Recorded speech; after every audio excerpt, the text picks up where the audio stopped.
आज की क्लास के अंदर बच्चों हम पढ़ेंगे ठोसों में दोष, डिफेक्ट्स इन सॉलिड। ठोसों में दोष या डिफेक्ट्स इन सॉलिड के अंदर हम पूरा इसका क्लासिफिकेशन पढ़ेंगे और जितना अपन ने इसका क्लासिफिकेशन किया है या करेंगे उस सब के बारे में हमको इसकी ब्रीफ स्टडी करनी है।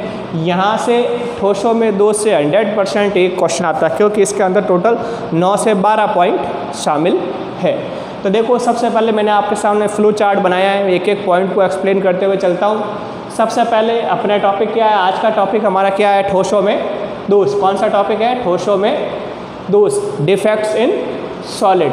इसके अंदर सबसे पहला हमारा पॉइंट स्टार्ट हुआ बिंदु दोष। कौन सा दोष होता है, बिंदु दोष। बिंदु दोष का मतलब पॉइंट डिफेक्ट। इंग्लिश में सारा टॉपिक जहाँ ज़रूरत है वह इंग्लिश में लिखा हुआ है, ताकि खुशी आराम से इसको लिख लें। बिंदु दोष, बिंदु दोष का मतलब क्या हो गया, पॉइंट डिफेक्ट। बिंदु दोष को 3 भागों में बांटा गया है। बिंदु दोष को कितने भागों में बांटा गया है, 3 भागों में बांटा गया है। सबसे पहला पॉइंट है रस समीकरण मितीय दोष। कौन सा दोष, रस समीकरण मितीय दोष या स्टाइकियोमेट्रिक डिफेक्ट। रस समीकरण मितीय दोष या स्टाइकियोमेट्रिक डिफेक्ट। सेकंड है नॉन स्टाइकियोमेट्रिक दोष, नॉन स्टाइकियोमेट्रिक दोष या अरस समीकरण मितीय दोष। तीसरा है अशुद्धता दोष। पहला है रस समीकरण मितीय दोष, दूसरा है अरस समीकरण मितीय दोष और तीसरा है अशुद्धता दोष। Stoichiometric defect, non stoichiometric defect, और इसे हम इंग्लिश में कहेंगे impurity, impurity defect, impurity defect. रस समीकरण मितीय दोष या स्टाइकियोमेट्रिक डिफेक्ट को 4 भागों में बांटा गया है। पहला है रिक्ति का दोष, वैकेंसी डिफेक्ट। दूसरा है अंतराकाशी दोष, इंटरस्टिशियल डिफेक्ट। तीसरा है शॉर्ट की दोष और चौथा है फ्रैंकल दोष। याद रखना, स्टाइकियोमेट्रिक डिफेक्ट के 4 भाग है। किताबों में 2 भाग लिखे हुए हैं और 2 भागों को अलग से समझाया गया है। मैंने चारों भागों को इसी में ऐड किया है। नॉन स्टाइकियोमेट्रिक डिफेक्ट या अरस समीकरण मितीय दोष। अरस समीकरण मितीय दोष को या नॉन स्टाइकियोमेट्रिक डिफेक्ट को 2 भागों में बांटा गया है।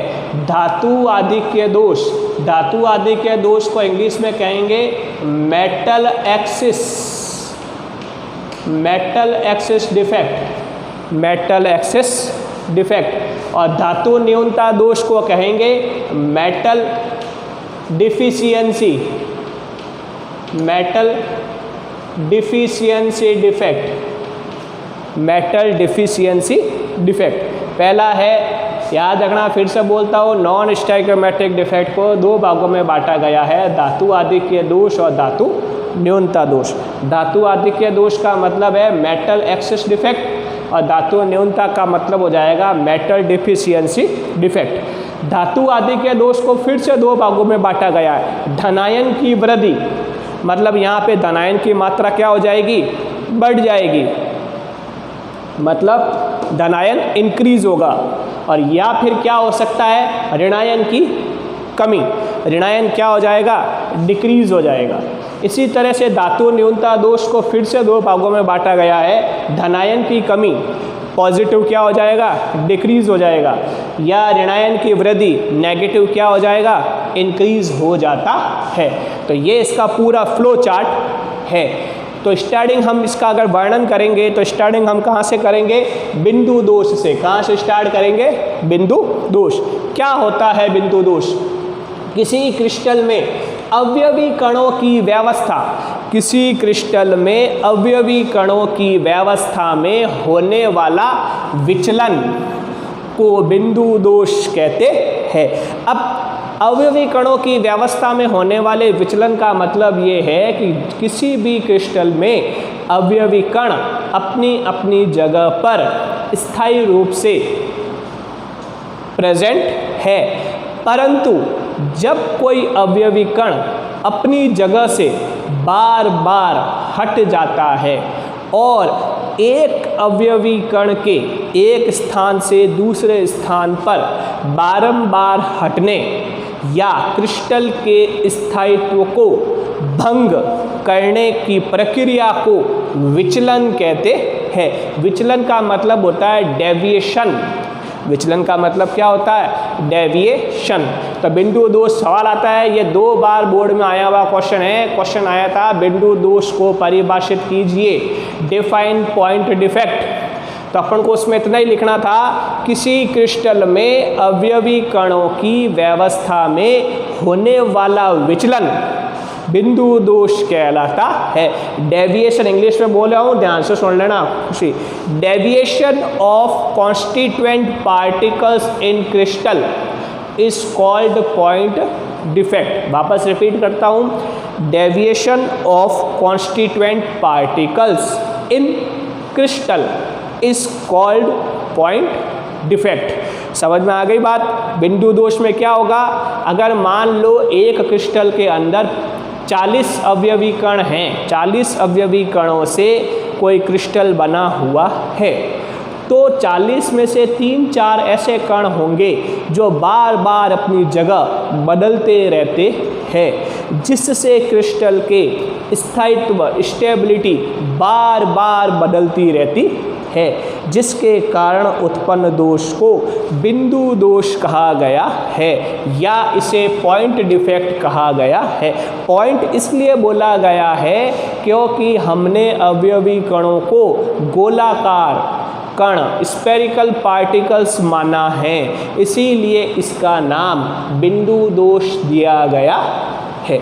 कल हमने जो ठोसों में नेबुल संकुलन के चित्र बनाए थे, उसके अंदर हमने सभी गोले जो थे गोलाकार ही बनाए थे। तो गोलाकार का मतलब हो गया स्फेरिकल, उसे एक बिंदु की फॉर्म में दर्शाया गया था, इसीलिए उसका नाम क्या रखा? बिंदु दोष।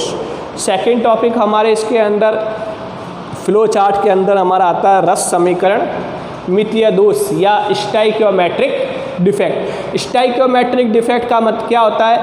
ऐसा दोष जिसमें क्रिस्टल के रासायनिक सूत्र पे कोई भी प्रभाव नहीं पड़ता है।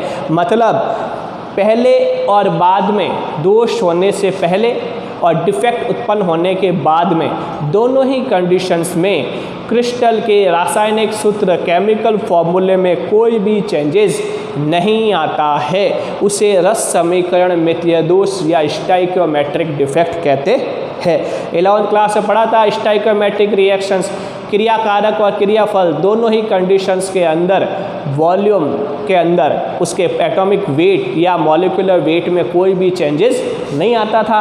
बिल्कुल वैसे के वैसे इसके अंदर होगा कि डिफेक्ट शुरू होने से पहले और डिफेक्ट होने के बाद दोनों ही कंडीशन में रासायनिक सूत्र पर कोई भी प्रभाव नहीं पड़ता है, इसीलिए इसे रस समीकरण मितीय दोष कहते हैं। नेक्स्ट है रिक्तिका दोष। रिक्तिका का मतलब होता है वैकेंसी। क्या होता है? वैकेंसी। अब वैकेंसी से नाम ही पता चल गया कि वैकेंट। जब कोई जगह वैकेंट हो जाएगी तो क्या हो जाएगा? घनत्व के मान में कमी आ जाती है। बिल्कुल उसी प्रकार से है कि जिस प्रकार क्लास के अंदर अगर 40 स्टूडेंट है, 40 स्टूडेंट में से एक स्टूडेंट यदि अगर गायब हो जाए, नहीं आए, तो हम उसकी जगह को क्या करेंगे? खाली छोड़ देंगे, वहाँ पे कोई भी दूसरा स्टूडेंट नहीं बैठेगा। तो कहने का मतलब वो जगह वैकेंट रहेगी और उस वैकेंट जगह पे वही स्टूडेंट जब आएगा तो वो बैठेगा। तो स्पेस क्या हो गया? वैकेंट हो गया। और स्पेस के वैकेंट होने से डेंसिटी, घनत्व क्या हो गया? कम हो गया। इसे हम क्या कहते हैं? वैकेंसी दोष या रिक्तिका दोष या वैकेंसी डिफेक्ट कहते हैं। यह दोष किस में होता है? अनआयनित ठोसों में, मतलब ये आयनों में नहीं पाया जाएगा। अनआयनित ठोसों में, नॉन आयनिक। कौन से ठोसों में पाया जाएगा? ये नॉन आयनिक सॉलिड्स में प्रेजेंट होता है। और इस दोष से घनत्व में क्या आ जाती है? कमी आ जाती है। डेंसिटी क्या हो जाएगी? डिक्रीज। डायग्राम में देखो आपने। अब अगर मान लो हमने यहाँ पे ये बनाया, इसका मतलब ये है कि ये आदर्श अवयवी क्रिस्टल है, आदर्श अवयवी कण है, लेकिन जब इस क्रिस्टल में से एक अवयवी कण अपनी जगह से हट जाता है तो यहाँ वैकेंसी बन जाती है। क्या बन जाती है? वैकेंसी बन जाती है, जिसे हम वैकेंसी डिफेक्ट कहते हैं। और डेंसिटी के मान में क्या आ जाती है? कमी आ जाती है। ये जो भी आपके बोर्ड पे मैंने लिखा है, ये ऐसे के ऐसे आपको अपनी कॉपी के अंदर लिखना है। थैंक यू बेटा।